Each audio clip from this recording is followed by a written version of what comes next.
The past memory of MC, he wanted to ask his boss why gangsters use sashimi. Before even finishing the sentence, an object flew past our MC. MC trembled in fear after recognizing the knife near his ear. After throwing the knife to MC in an ordering, instructed our MC to call him master and asked why he was so curious about it. MC explains to readers that his first mentor was a former thug. As atonement, he cut off one of his wrists. He later opened a sashimi restaurant, saying he wanted to make people happy with his knife skills. His skills were genuinely impressive. After taking out the knife from the wall, completing his previous question, why do gangsters in movies always wield sashimi knives, and is curious if it's true in real life or not. His boss answers that someone like our MC, who had their fair share of knife skills, should not be asking these types of questions. MC asks if we stab someone with a wide chef's knife, the skin will immediately contract. Would it even come out? His boss replies that a sashimi knife is narrow, so it can stab multiple times and be withdrawn easily. MC again asks why not slice people like slicing a fish. His boss, frustrated with the questions, shouted that fish can be sliced because they lying down. And if they were standing, you can even slice a piece of bread in one go. Our MC, making fun of his boss, says that he lacks skills to do so. Getting angry with the poor jokes of MC, beat him up, saying even if the god of knives came, it would not work. Back to the present, inside the dimension, Shun looks toward his chopped off hand with surprise. Everyone is in shock and stares at our MC with confusion. Shun, holding his shoulder, begged MC not to come any closer. He runs away from MC in fear. He begs Jun for help and save him from MC. Before Jun can act, MC slash off Shun's head. Seeing that, Jun shouted Shun's name in panic. Jun calms himself down and thinks that Jun is not dead because this is subspace. He is confused how he can fight with a knife like that. He thinks MC has never used a knife on a person before, and this is his first time. Jun is shocked that unconsciously he is trembling in fear from our MC. He thinks he needs to be wary of that knife of our MC. Grabbing Shun's weapon, he resolves not to be careless. He equips the weapon and shouts that these weapons are stronger when used in both hands. He activates all three blessings simultaneously. Blessing of resolution that amplifies defense, blessing of intervention that increases jumping ability by 200%, and blessing of spirit that increases fist power. He says to MC that these are rank blessings that mere commoners can dream of. He ensures MC that even an S-rank weapon cannot pierce this. MC standing with face down, counting down for his God's protection blessing. Jun charges to MC, asking if he is mumbling for his last words. As he is just behind MC, he was shocked with the bright light. Jun looks at our MC standing with a knife and thinks of him as Black Ghost. After the cooldown ends, MC screams in pain of the blessing's side effect and faints in front of the girl. MC opens his eyes at the hospital. Someone enters to see him and announces that the student is awake. Two figures entered the room. Seeing them, he recognizes them as people who defeated the Demon Lord's 6th Legion commander 50 years ago, the strongest of humanity, Siegfried, and Academy Director, Sage, Medea Poison. MC is shocked about why these people are here. Medea asks about MC's health with a friendly voice. MC reply as in positive. Siegfried asks for MC's name and what he did in the subspace. MC recalled the sensation he felt that time and confirmed himself.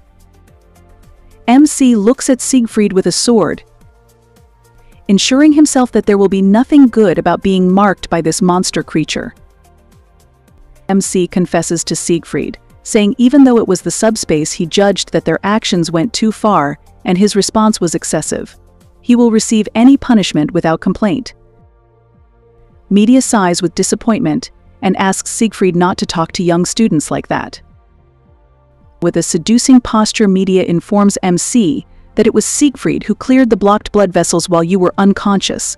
and he is stubborn with his age. MC thinks why he would do such a thing. He realizes that his body feels as light as a feather.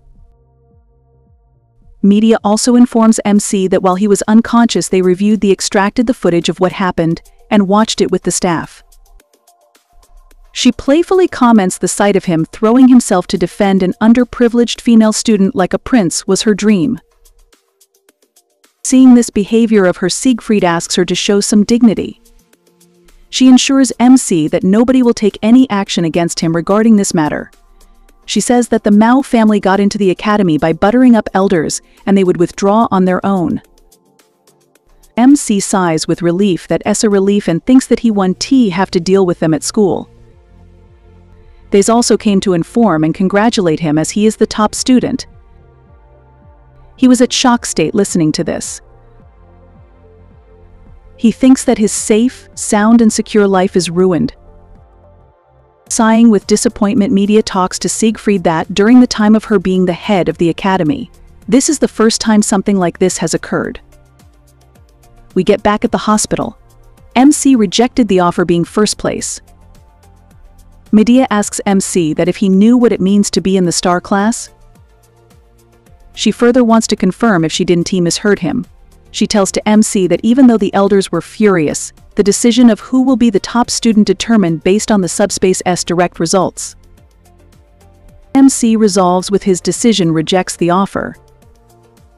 Coming back to present, Media asks Siegfried whether he is upset that Jia Ma took the top rank instead of her granddaughter. Siegfried replied that there is nothing more immature than challenging the grading performed by the subspace imbued with the will of the founding hero. The academy has chosen him as the top pupil, and we can simply just follow. He indulges in deep thought that if his skills had been outstanding, this might have been comprehensible. If his physical abilities had been great, that would have been fine. If his experience had been better, it would have been believable. From a male still in his teens. The motions I saw, as if he embodied the notion of the skill what he himself been pursuing all his life. This represents the ultimate of swordsmanship. However, he sensed incongruity when he unblocked the boy's IQ points. His feeble body has not yet received physical training. It appears as if something was stored, something that shouldn't even be stored. At this age, he still is quite competitive, especially towards a boy of the same age as his granddaughter. Media with a smirk on her face compliment MC's attractiveness, and the way he kills opponents to save a woman in danger is extremely astounding. She jokes about the possibility of being near MC. Siegfried comments whether she knows what college students nowadays name women like her. Mides allows him to continue speaking. After listening to the dashword, she gets enraged and slams the teacup. Scene changes to our MC standing in front of the classroom. Standing in front of the class, he thinks that he was finally able to compromise. He imagines of him conversing with director when she can send him to the tiger class, so he will be in wolf class. Headmaster, I would desire to be tiger class. She thinks that if she send him to tiger class, the elders would cause even more of a fuss. MC sighs and thinks while opening the door that the idea was to complete studies securely in a lower class rather than battling and straining in a higher level class. This still falls within the predicted range. When he entered the room, everyone looked at him. Realizing him as a special student, they start muttering to themselves. Looking at their demeanor, he thinks that the academy director kept everything under control. MC, while humming to himself, thinks that even an outcast should have a tranquil life, so this is actually a positive thing. Someone calls for our MC's attention. She thanks our MC regarding what occurred previously. MC made a confused face. Seeing that she tells him regarding the test, MC realizes what she was referring to, says not to thank him for that. He thinks for why she is using honorifics with someone her age. He responds to her that in such scenario, anyone would have behaved the same way. To this, she insists that she appreciated his help. Listening to this, MC thinks it appears that I ended up saving her, but I just did it to save myself. Now I feel like a hypocrite. MC introduces himself to her and says that he was not expecting her to be in same class with him. They exchange greetings to one another. He didn't recognize this name, even if he had played Michigan game. He talked to himself considering that the core narrative involves combating demons in the latter meaning. However, introducing a new character at this time feels a bit too soon. He thinks of her as an extra, like him. MC asks her to keep the incident from the exam a secret. She replies yes to it. As she was going to ask him about something, teacher enters the classroom and asks students to be seated. MC asks her to continue later. Teacher congratulates the new students. He announces about them of you been chosen to take on the legacy of our brave forefather, Valor Hoken, by standing here now. Embrace your pride. He introduced himself as Lee Won-bin and the Wolf class instructor. He continues speaking that as this is the first day, they'll begin with some basic physical exercise. He orders them to put on their workout gear and meet at the training area in 30 minutes. A boy asks about the physical training program. He responds to them that it would be simple 100 push-ups, 100 sit-ups, and 100 squats. Then, go 10 laps around the training area. An MC thinks that this exercise designed to make us bald? MC calls for instructor attention. The instructor replied, "How may I help you, Kang Jia-ma?" How could he know my name? He says that he is not feeling good. Thinking of means to avoid this tedious training. With a smile he says that a superb student like you, this routine is unlikely to make you break a sweat. He asks about gaining instruction in the star class on the first day. The academy director has instructed that Kang Jia-ma should attend classes from all the different levels. MC curses media and says that he needs to use the toilet immediately. And given that I was already stiff, it's pretty coincidental that your instruction is so well timed. Aha. Instructor compliment on being direct and outstanding, as one should expect from a great student. He adds that he will meet MC at the training area. MC replied, "Yes, sir." Scene changes to training area where we see our MC struggling with exhaustion and can feel his legs. Instructor shouts at everyone to move faster. MC thinks at this pace, he will die. Chloe with concern asks MC whether this was too much. He responds, "I'll be alright, Kang Jia-ma, how many laps have you completed?" She asked. "Probably about 5 laps, he replied. He inquired about her laps, seeing her lagging behind.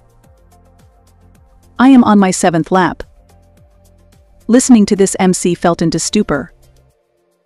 Chloe with cheerful expression tells MC not to give up.